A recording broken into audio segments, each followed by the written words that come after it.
We're rolling into week 2 of the NFL season, and it's time to look at the waiver wire. We're going to look at some of the top wide receivers today. I got the advanced metrics. We're going to talk ball on them. But before we dig in, you need to click that subscribe button right now. Tap it with the finger on your phone. Move that thumb over. Click that button because we're going to talk about the waiver wire every day. I'm going to have multiple videos out today. I'll have deep dives on the top waiver wire players, the guys I'm getting a lot of questions on. I'll do some deep dives as well today, tomorrow, the next day. Player lists throughout the week. We're also going to help you set your lineups through these videos. Click that subscribe button. Stop missing out. The first wide receiver that we're looking at today, we're not really looking at any rankings with this, so just look at the information and take what you like best. But the first guy we're looking at here is Rashid Shaheed. And the reason why is because I was pulling advanced metrics from different spreadsheets. But 5 targets, 20% target share, good target share last week. 19 rounds, 73.1% route participation rate, a 19.4 average depth of target because we were getting that deep ball. Now, going back to last year, and we looked at Rashid Shaheed almost every week on the waiver wire, and I said the same thing. And I'm going to say the same thing this year unless something really changes with his game and he starts being more consistent. He's a player that hits about once every 4 or 5 games in a big way. He did it this week. He was able to score that touchdown. If you get kick return points, you got more on top of that. 5 targets, 3 catches, 73 yards. He's a guy that can score big numbers when given the opportunity because he gets the deep ball, and if they can connect with him downfield, it's going to be a splash play. He's a guy that's not going to be consistent because deep balls like this, a 19.4 average depth of target is elite when it comes to deep ball numbers, especially when you're getting 5 targets or more. You're going deep downfield, and that ball is going deep. You're covered most of the time, and you can be overthrown a lot of the time, and the odds of getting connected on those types of passes are few and far between. But when you bring 1 or 2 in a game, which is highly more likely when you're running a lot of deep routes, you can score fantasy points in bunches. The way I like to strategize with Rashid Shaheed is when I'm looking at waivers for a wide receiver and a guy like him is there, not just him, is I'll pick him up with the hopes that he hits, knowing that the odds are likely that he's going to miss because the other wide receivers on waivers that I'm looking at are just going to give you ho-hum production, usually, and it's around 10 fantasy points, maybe 11, 12 on the high, and that may not be enough to win my week. And if I feel like that baseline is not enough to win my week, then I'm going to shoot my shot of Rashid Shaheed hitting 20, 25, 30 fantasy points, cashing in on those deep balls. But it's a gamble. But it's something that if you need to take a gamble at and you need to hit big in your lineup later on down the road, like week 6, around Halloween, Thanksgiving time, when those matchups are more crucial and you want to gamble a little bit more, that's the player to look at. And it's more than Tyler Johnson here, but there's a lot of questions. I will have a deep dive on him today. 7 targets, 33 routes ran, 64.7 route participation rate. So we're getting used. Puka Nacua is out for a bit. And looks like Tyler Johnson's going to fill that role. But Demarcus Robinson, do not forget about him. Don't forget about him at all because he can be rather productive when a wide receiver's out in his offense. He proved that last year. Whittington's a rookie that's been on the rise. He should be getting more snaps and routes.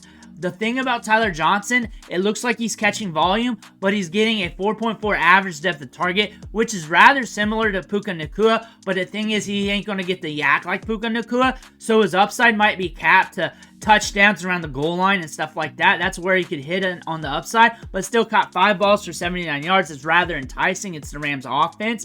And then we got some matchups here soon, like against the Niners, like a week or so from now. If they got the Cardinals this week, that is a game you don't want to take chances with.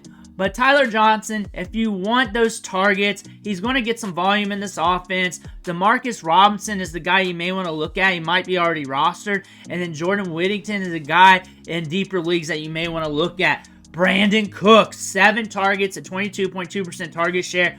We projected this in the offseason. We talked about him as a draftable wide receiver. Really shouldn't be on waivers right now. He really should be drafted if you've been following the channel, especially if you were going running back early and you were looking for a stable wide receiver. He was one of the few stable wide receivers in the double-digit rounds, and he's going to get volume. It is going to be volatile when it comes to the production, but again, he's going to get 5, 6, 7 targets a game. Michael Gallup's gone. Dak Prescott likes to go his way. CeeDee Lamb can't get all the targets. CeeDee Lamb's going to get like 30% or more. So they're still going to leave like 70% of the targets to go around. Brandin Cooks is probably going to flirt with 20% of the targets every week. He's going to flirt with an 85% route participation rate. The ADOT's going to be rather high. He's usually floating in a double-digit ADOT, so that's good. So pushing 20% target share, pushing deep targets. It's a safe get week to week over the long term. He's not going to be good enough to win your league. That's the one thing I can say negative about him, but he's good enough to keep you afloat. Jakobi Meyers, 3 targets, 9.4% target share, ran 35 routes though, almost a 90% route participation rate, 28.1% share of the air yards, 13.7 average depth of target, 9.4 PPR fantasy points. And the thing about him is last year got a lot more targets. This is an offense you want to pay attention to, you want to watch, but he's on the field, he's running routes. So if we get in some shootouts, if the pace gets pushed, you might see more opportunity going his way. But a guy sitting there on the waiver wire, and a guy that's proven to be productive, but the quarterback plays a little bit different right now, and it could be spotty. And this team's running a lot of clock with the run game. But something to pay attention to with Jakobi Meyers. As a get off the waiver wire, I'm not rushing to get him. I'd rather get him as free as possible. Gabe Davis is another upside play. 3 targets, 15.8% target share, but an 8 out of 16. They're pushing him for the deep ball. He's going to get deep targets. And the Jacksonville Jaguars want to run at a fast pace, but they were up in the start of the game, so they started off in a slower pace. So if they get pushed, they're going to start pushing it, and that's what we're going to see from this team. And that means more targets to Gabe Davis, more deep balls to Gabe Davis. And he's a player, just like with the Buffalo Bills, and just like Jameson Williams, just like Will Fuller, there's going to be a lot of games where there's nothing, and then 3-4 games down the line, boom, blows up. 3-4 games down the line, nothing. Then boom, blows up. That's just how it is. Like a Rashid Shaheed like we talked about earlier. And if you want that, Gabe Davis is free right now in a lot of leagues. And used to be, last year people were paying mid-round picks for him. Greg Dortch saw 8 targets, a 25.8% target share, an 8 out of 8.9. So a little bit deeper than years past. Was productive, looked good on the field. 14.55 PPR fantasy points per sleeper here. 8 targets, 6 catches, 47 yards. He was productive. I do not expect him to get 8 targets every game, but there's going to be some games where he pushes or exceeds double-digit targets. It's going to be off and on. It's going to be matchup dependent. One thing about the Bills matchup here, it's a game where the game script's going to get pushed a little bit. That might be when you see Greg Dortch get more opportunity. Marvin Harrison Jr. was silent in this matchup. I look for Marvin Harrison Jr. obviously to do some things this year. So Greg Dortch will get his run.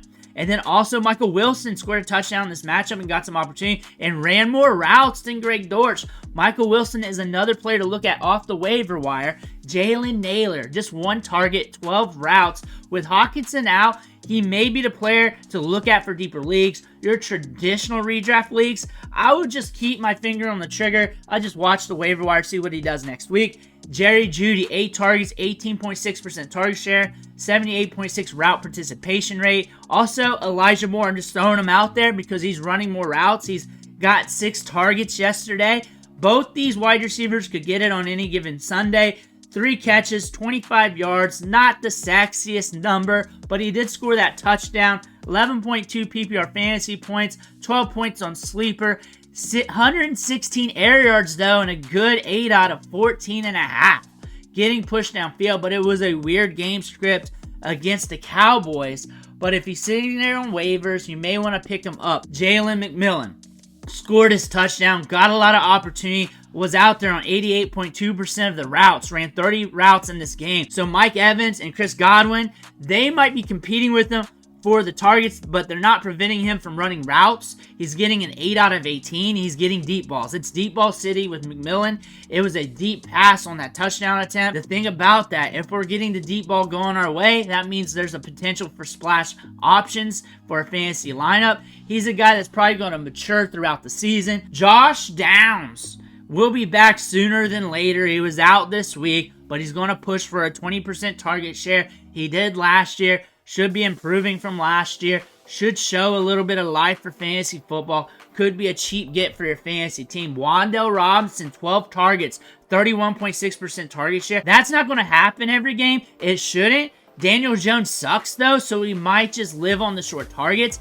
He got a 5.1 average depth of target. Look for Malik Neighbors to be the leader of this offense. Malik Neighbors was the leader in yards, but Wan'Dale Robinson, 12 targets leading to 44 yards. That is the story of this Giants offense, getting 12 targets, catching half of them, and getting just 44 yards because you're running the short stuff, but still the volume matters. That's something to look at. 61 air yards in this matchup, and I look for things to be similar to like this because he's going to get targeted. He's going to get opportunities. He should be getting more than 5 targets per game, which is good opportunity for him. The ADOT's going to be rather short because I'd rather push it to Malik Neighbors. I'd rather push it to other options in the offense. That being said, there's still opportunity for him to succeed. He can get you yards after the catch as well because he's got that speed. Vele is here. A lot of people are excited about him. He's going to be on the field. He was on the field for 60.8% of the routes ran, but still ran 31 routes. There was 42 pass attempts, 8 targets, 19% target share, which is very solid for his first game. 17 air yards, though. 2.1 average depth of target. A lot of short routes. That's a little bit concerning. The volume and the catches have to be there. Throwing out Josh Reynolds, too, because he was also getting volume. He had 8 targets as well. You may want to look at him, too. A lot of people are making plays for this Broncos offense right now. I would steady the waters maybe for a little bit, but if you want to roll with Vele because he's that young unknown option and he's getting targeted right away in his first game, then it's okay to look at that as a lottery ticket, but understand that's a lottery ticket because lottery tickets usually end up sitting in the trash can, but there is some upside with him getting targeted early in his career right now. The ADOT's still a little bit low. That makes things a little bit leery. But those are the waiver wire options right now at wide receiver. There's some more. I'll find more. I'll do more videos. That's why you need to click that subscribe button right now. The running backs are coming up next. Stay tuned. I want to thank you for watching. Catch you on the next video.